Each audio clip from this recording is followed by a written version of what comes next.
tickets, draw some interest. What about you? Did you want to fight here in Chicago, or does it bring some challenges with it that maybe you didn't want? Geez, I mean, a fist fight in Cleveland is, to me, different than a fist fight in Chicago. There's a little bit added pressure, but I wanted to get one in before I ever fought in Chicago, but this comes up. I don't know. We fought, they do cards here once a year, if that, at best. And Duke advised me. He's like, you can't say no to that. So here we are. Nice.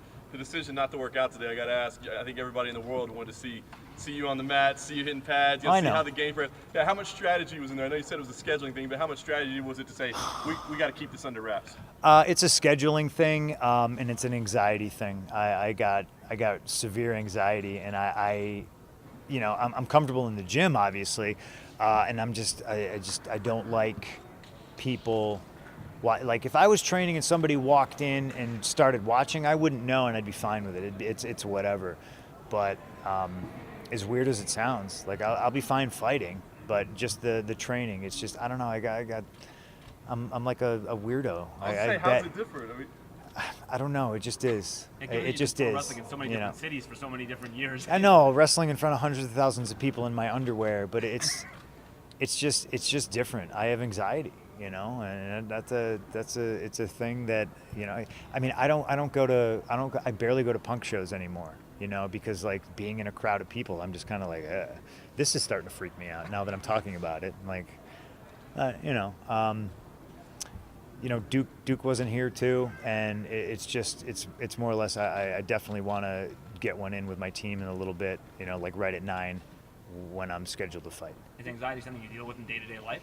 Unfortunately, unfortunately it is, and I think I can tell when I know I'm anxious or my wife is, because it's amplified via our dog Larry.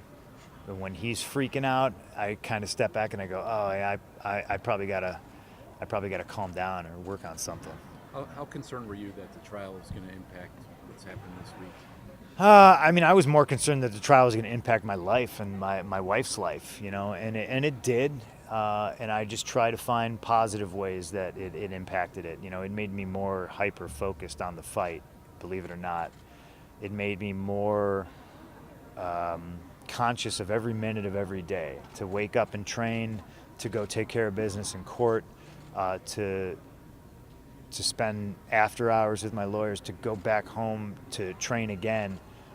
It was difficult, but it was easy because I could compartmentalize it enough, and it was what I needed to do to get to this point. So Saturday, I know I did all the hard work.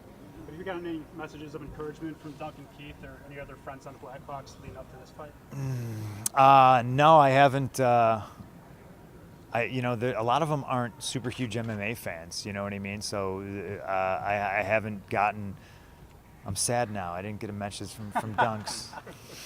Maybe I will now. No, I haven't. They're busy doing their own thing, and they're hopefully enjoying some downtime. There's a lot of tired legs on that team, so hopefully they're enjoying themselves right now. Expecting them to bounce back next year? I do expect them to bounce back next year, just like I expect myself to bounce back on Saturday.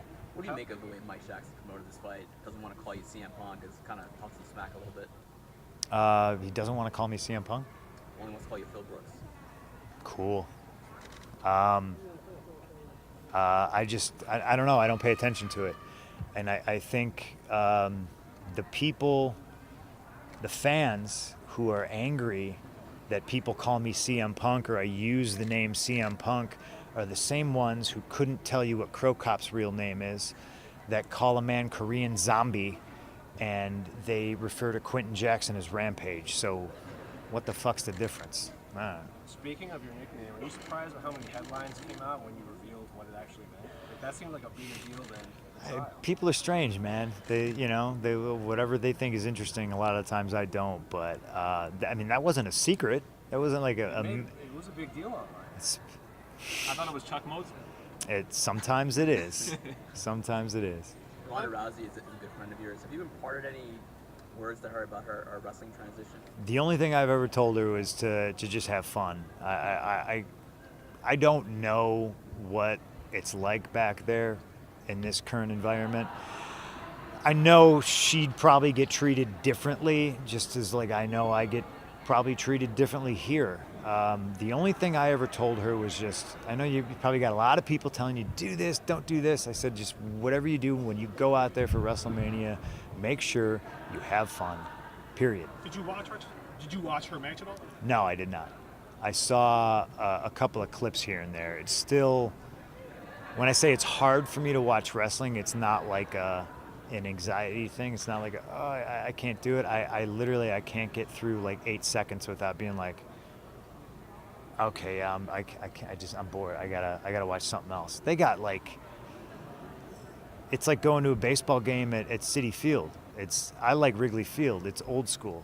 Going to a baseball game at Citi Field, like a guy takes ball 4 and they blow off fireworks and there's LED screens on everything, and like wrestling now is completely like that. There's LED screens everywhere and there's flashing lights, and I feel like I'm gonna have like a seizure. Like, how about non-WWE wrestling? Same thing.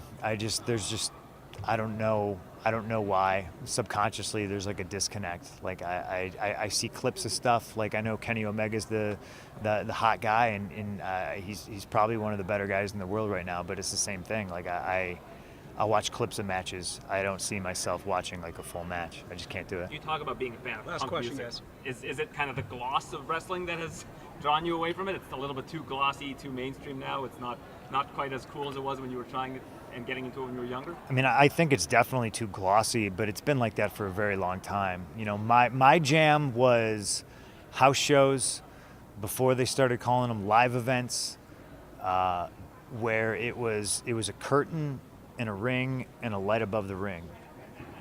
That was my jam. That was my world. That was where I liked to thrive. PWG? PWG was different when I worked there. It was a lot different. I think I might have had the worst PWG match of all time as well. I think that might actually be a statistic. Yeah. How do you compare Last one, Steve. fighting at home? You know, you've been in thousands of wrestling matches here in Chicago, and this is your first time fighting in Chicago. How much does that mean to you? Because this is the first time you've done something new that's not wrestling. Yeah, I look forward to it. I think it's going to be fun. I think it's going to be challenging, and it's going to be exciting. There's good energy here with people from Chicago. You know, I know not everybody's gonna like me. I just love this city so damn much. You know, and it's the people in this city that have laid the foundation for me having success at any level at anything I've ever done. You know, I just draw from this place and the people that live here and inhabit it. And it's just, I don't know, it's just something about this place that I've always just been, you know, drawn to. I'm fortunate to come from here, and I will rep it until I die. Thanks, guys. Thanks, guys. I appreciate it very much. Thank you. Thank you.